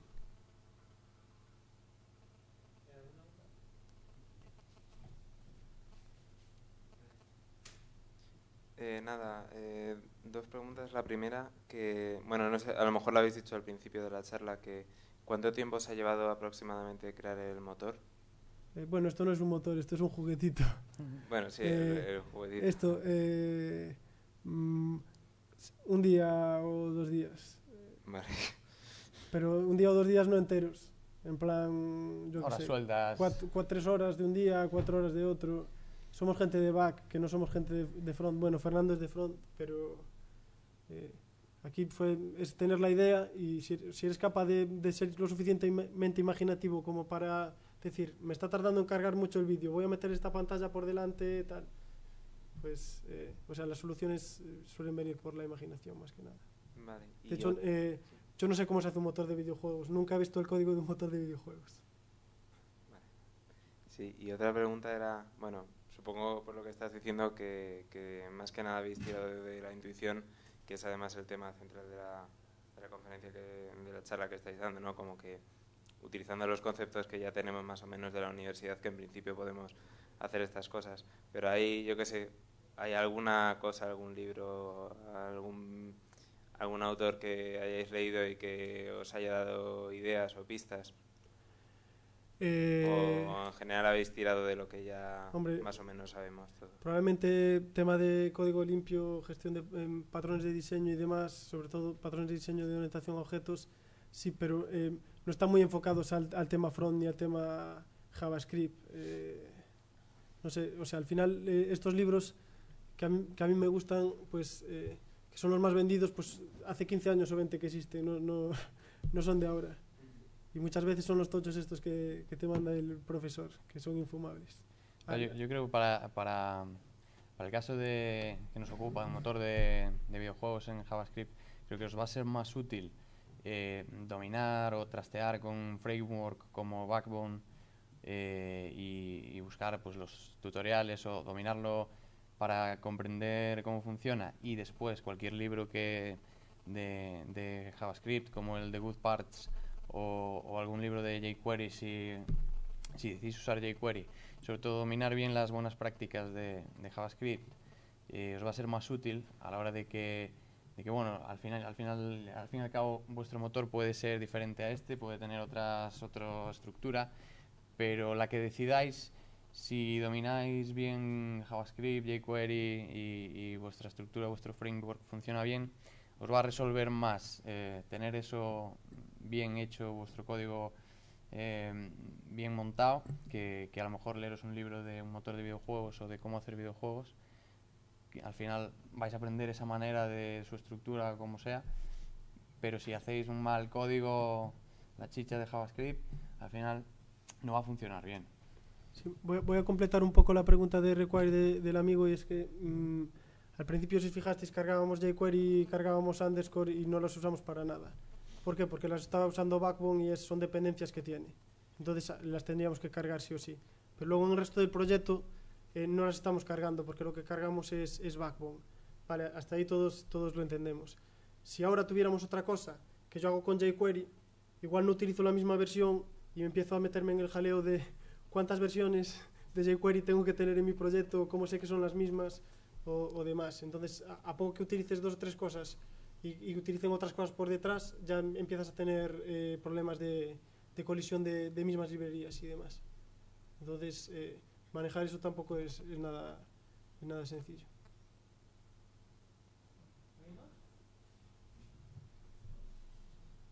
Yo quería saber, ¿cómo le va ahora mismo en el mundo laboral a un desarrollador de videojuegos? Pues está bastante jodido, no te voy a engañar. A ver, yo directamente no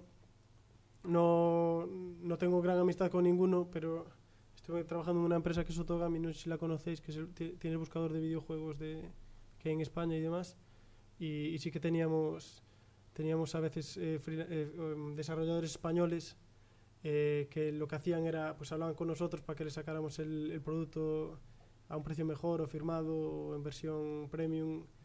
Pues hubo una empresa española, que ahora mismo no me acuerdo el nombre, que gastó 300.000 euros y 1 año y medio en hacer un videojuego en plan aventura gráfica, y lo sacó, y el primer mes vendió 320 juegos o algo así, a 15 euros o por ahí, sacarle todas las comisiones que se llevan por los distribuidores y demás. Pues ese fue su negocio. ¿Cuánto has dicho por una aventura gráfica? Estos se gastaron cerca de 300.000. O sea, ten en cuenta que al final pues engloba un diseñador, un par de programadores, todo el tema de marketing, todo el tema de pues tienes que tener un local, tienes que tener portátiles, tienes que tener... Sí, pero aún así no sé, me parece una pasta. Sí, o sea, o sea, hacer las cosas en general cuesta más dinero de lo que parece. Sí. Vale, gracias. ¿Alguna pregunta más? Vale, pues muchas gracias por... Una más. ¿Cuál es el repositorio de Git que habéis comentado? Luego, si queréis, se lo pasamos a la... Por cierto, las slides las tenéis también colgadas. Los vamos a subir a SlideShare. Vale, gracias. Es que os lo podría decir, pero no sé si exactamente tenemos la última versión subida o tal. No, entonces, no está, pero bueno, se la pasamos. por eso no hay problema. Y luego también, sobre lo que estabais diciendo de videojuegos, también os habrá pasado que muchos han sido abandonados y han liberado el código, ¿no? Sí. Lo que pasa es que el problema de eso es que normalmente es código legacy. Y es código legado, no sé cómo se traduce al español. Es como, claro, un código programado hace 10 años. Eso es copyright for human o don't copyright. Es decir, que el copyright pasa a la humanidad. Que es lo que Sí. ha pasado, que es lo que pasa con la base de datos que se llama Gutenberg, que recoge todos los libros que tienen más de 75 años. Pero yo el tema que me pregunto es, ¿realmente estaría motivado en coger un código de hace 10 años en un lenguaje? O sea, hace 10 años no existían los iPhone. Hablando de O sea, tecnología, normalmente ese código, pues para trastear a lo mejor sí, pero para tocar algo que a ti te va a dar de utilidad para hacer un proyecto nuevo en una empresa o lo que sea, no suele ser. Y en el caso de web, HTML5 es relativamente reciente y bueno, hay experimentos, hay cosillas que no van más allá de... No hay, por ahora la tecnología nos permite tener un AAA para navegador, pero poco a poco se van haciendo más cosillas, sobre todo en Google, en Chrome Experiments se pueden ver, a veces no juegos, pero cosas que sí que se pueden aplicar a los juegos, hechas con lo último que podéis exprimir Chrome, que sí que se puede analizar y ver cómo están hechas para replicarlas en juegos. El año pasado estuve en una charla de un chico que era desarrollador de videojuegos y decía que ahora mismo competir en el mundo iPhone, por ejemplo, o sea, en el market de Apple era imposible, porque tú hacías tu juego y por muy bueno que fuera, no estabas posicionado. Entonces era imposible casi que tu juego, por arte de magia, empezara a coger tracción y se fuera hacia arriba. Entonces ellos sobre todo buscaban nichos de mercado, o un género muy concreto, o ellos hacían, sobre todo, decía que sus juegos más rentables eran para Windows Phone, porque no tenían competencia casi. Pero porque Windows Phone ya casi nadie lo quiere. Pero es que al final en Apple contra King, o sea, que sacan 5 juegos al mes y ya se posicionan arriba de todo, ¿quién va a mirar a las listas del Apple Store a la página 6327 para encontrar tu juego? Es muy difícil ese tipo de cosas, y muchas veces incluso más que por encima de la calidad del juego, porque al final estos juegos son bastante sencillos y tontos, también está un poco la suerte y un poco llegar en el momento. Todo el mundo que se puso a desarrollar juegos para plataformas móviles, cuando llegaron, todos fueron conocidos prácticamente. Es engancharse al carro ganador.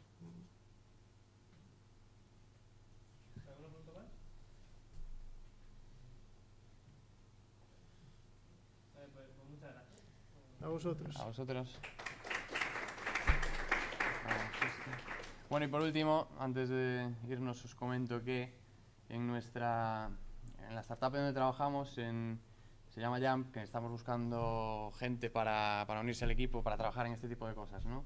Y como en estos momentos tenemos un puesto libre más junior, que no hace falta ni que hayas terminado la carrera, si a alguien interesa este mundillo, si le mola el tema de front, JavaScript y tal, y quiere mandarnos el currículum, pues que sepáis que estamos buscando gente. Nada más. Entonces, si queréis contactar, pues bueno, en la web es jump.com con Y, y o si no por Twitter. En este caso, pues hemos puesto un ataque especial donde todos los luchadores tendrán un ataque especial. Y además, pues por el polimorfismo, cada luchador puede tener el suyo propio. Todos tienen ataque especial, pero el de cada luchador va a ser distinto. De forma que desde fuera el programa que es lo que decíamos antes de la encapsulación, que el programa que los utilice desde fuera no sabe quién es el luchador que está haciendo, no sabe quién es qué ataque especial está invocando, pero sabe que tiene un método que es ataque especial y ya se ejecuta. Bien. Bueno, aquí aparte de este tipo de cosas que todos hemos estudiado en algún momento en la carrera como parte de programación orientada a objetos, pues hay más cosas involucradas. Obviamente no iba a ser todo así. Hay temas de cómo se gestionan las imágenes de los sprites. No sé si... Bueno, después podremos ver un sprite porque sí, son cosas más específicas que a lo mejor no tenéis por qué haber visto, ¿no? Si alguno ha trasteado alguna vez con algún motor de videojuegos ya propio, rollo Unity o alguno por el estilo, pues bueno, esto es algo que se usa en el día a día de los videojuegos, ¿no? Algo que a lo mejor aquí o en la universidad no llegamos a ver porque es algo muy específico, pero las imágenes, las animaciones de personajes de 2D, estamos hablando siempre, pues es un sprite que simplemente es una imagen con todas las poses para que así la carga solo haya que hacer una única carga de archivo por todas las poses. Entonces será en el código donde va recorriendo cada animación según te convenga, cada frame. Y las colisiones... Tú sabiendo, bueno, los sprites, eso, lo que comentaba aquí Fernando, o sea, tú tienes un montón de... todas las poses seguidas y tú... es como si tuvieras una tira, aunque no tiene por qué ser una tira, porque puede estar en varios renglones, digamos, pero si tú sabes cuánto ancho y cuánto alto tiene la imagen, pues tú para ir haciendo la animación del personaje haces este trozo, este trozo, este trozo, este trozo, este trozo, y lo vas moviendo todo el rato. Eso es como funcionaría. Y luego la detección de colisiones digamos que es algo muy simple. En el código suele ser algo muy feo, porque tienes que comprobar la coordenada mayor de no sé qué, que es más grande que la otra coordenada del otro. O sea, tienes que andar viendo un poco HTML5, JavaScript con Backbone y usando alguna librería, pues estamos haciendo cosillas que se están usando actualmente. Entonces, la base de la que podemos partir pues son lo que todos vemos en la carrera, los pilares de la programación orientada a objetos, que sí que estamos usando, ¿no? Y que veremos cómo aplican a los juegos, aparte del código que tenemos para enseñar, y podemos ver qué parte aplica en cada caso. Entonces, usamos un ejemplo un poco, el modelo luchador Street Fighter, que puede ser un poco más claro que algún otro juego para empezar a entender un poco esto. Pues la abstracción y el encapsulamiento, que podemos disponer de una clase abstracta donde haya unas funciones que se usarán globalmente.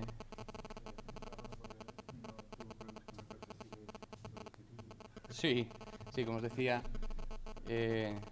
Pablo también, además de Rafa, que Rafa era el que inicialmente iba a hablar conmigo de la charla y del proyecto que os comentaba, que es nuestro trabajo, pues usamos este tipo de estructura con Backbone para la creación de videojuegos, y Pablo también es el que ha iniciado un poco también esta charla, ¿no? Estamos comentando ahora que los pilares de la programación orientada a objetos pues es una base de lo que vamos a usar, de lo que usaremos para crear un videojuego. En este caso, pues la abstracción y el encapsulamiento a través de una clase abstracta, pues es donde vamos a almacenar pues funciones que se van a usar en este caso la clase luchador que va a hacer uso de esas funciones de la interfaz. ¿Quieres comentar algo más? A ver, es que estas cosas pueden parecer, por lo menos cuando yo las estudiaba parecía, qué coñazo, esto no lo voy a usar nunca. Pero vamos a ver como sí que se van, como sí que se van a usar. Bueno, dale que... Bueno, está claro. La herencia es algo básico. Bueno, no sé si... Es que acabo de llegar. No sé si definiste un poco lo que es la abstracción, el encapsulamiento, esto. No hemos ahondado supongo en cada una. que son conceptos conocidos por todos, ¿no? O sea, abstracción y encapsulamiento es que si yo soy la clase A y la clase B no soy yo, no tiene por qué saber nada de mí, o sea, absolutamente nada de cómo hago. Si aquí tuviéramos... bueno, no se va a escuchar, pero si para este objeto tuviéramos estas 4 coordenadas, tienes que comprobar que estas 4 coordenadas, algunas de ellas están dentro de estas 4, es un poco rollo, queda feo el código, pero es algo que es necesario hacer siempre. Y bueno, y luego las funciones sinusoidales. Las animaciones, ¿no? Parece que no, pero en casi todo, o sea, casi todos los juegos y casi todo tienen funciones sinusoidales, aunque muchas veces lo que es la amplitud del seno es muy pequeña, pero aunque sea para que no se mueven siempre en línea recta, sino que se mueven con una pequeña ondulación. Y luego... No se mueven en 2 dimensiones, arriba, abajo, izquierda, derecha, no hay profundidad. Efectivamente, pero me refiero, por ejemplo, imagínate el típico juego de aviones. Los aviones no se te van a mover en línea recta, sino que, o al menos, sino que van haciendo, no hacen así, sino que hacen un poco así, bueno, en muchos tipos de juegos. O sea, yo cuando empezamos a ver estas cosas, luego cada vez que jugaba decía un movimiento sinusoidal, un seno, todo el rato. Seno o coseno. Bueno, es lo mismo, más o menos. Es lo mismo, es lo que tiene en esta tabla de aquí. Lo que no me ha quedado claro es lo que son sprites. Sprites. No sé si bueno, tenemos... podemos ver. Luego vemos vemos cómo quedan. O sea, si tú si tú quieres ver un movimiento y quieres ver cómo un personaje hace así, lo que haces es, imagínate, foto, y luego esas fotos las pones en una tira y tú sabes cuánto ancho tienen esas imágenes y cuánto alto tienen, entonces dices, esta es la primera toma, esta es la segunda toma, esta es la tercera toma, y así. Y entonces es como vas iterando sobre esa mega foto, esa tira de fotos, y es como lo vas haciendo. Y bueno, luego los bucles gestionados por eventos.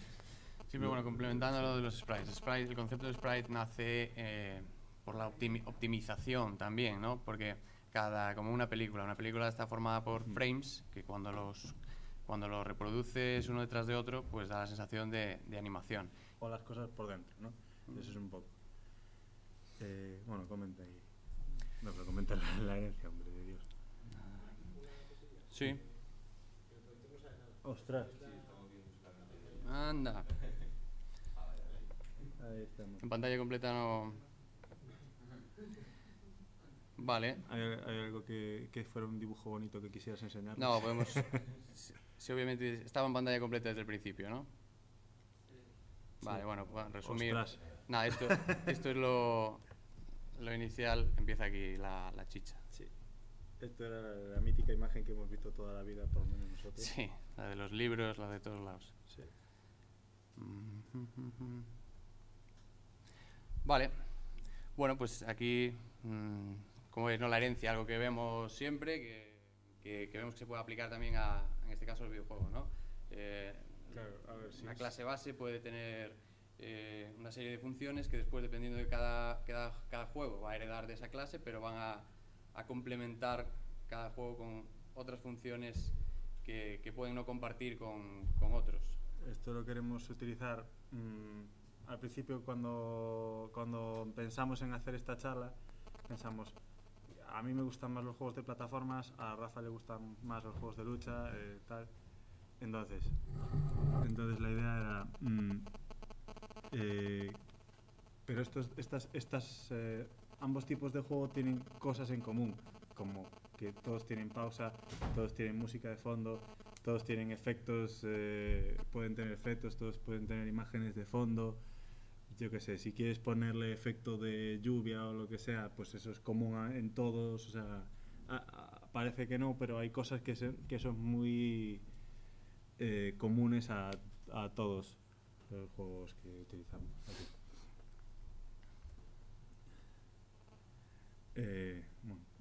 Comenta tú, Ana. Nada, y por último, polimorfismo, que bueno, lo hemos ilustrado para que quede un poco más claro, ¿no? La clase abstracta luchador pues puede tener todas las características propias a todos los luchadores, pues a altura, peso, límites de vida, de muerte, valores establecidos para todos los luchadores, funciones que hagan las acciones propias de todos los luchadores: caminar, saltar, correr.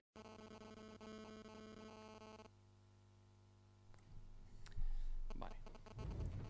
Bueno, empezamos. Mi nombre es Fernando y actualmente estoy trabajando en una startup y donde, junto con mis compañeros, entre ellos Rafa y Pablo, que anda por aquí, pues ya hace tiempo esta charla surgió de eso, ¿no? De un poco mezclado con lo que trabajábamos allí, que hacíamos minijuegos y también inspirado un poco en algo que a todos cuando empezamos a estudiar informática a lo mejor vemos un poco fuera de nuestros dominios o de nuestras posibilidades, lo de crear un videojuego.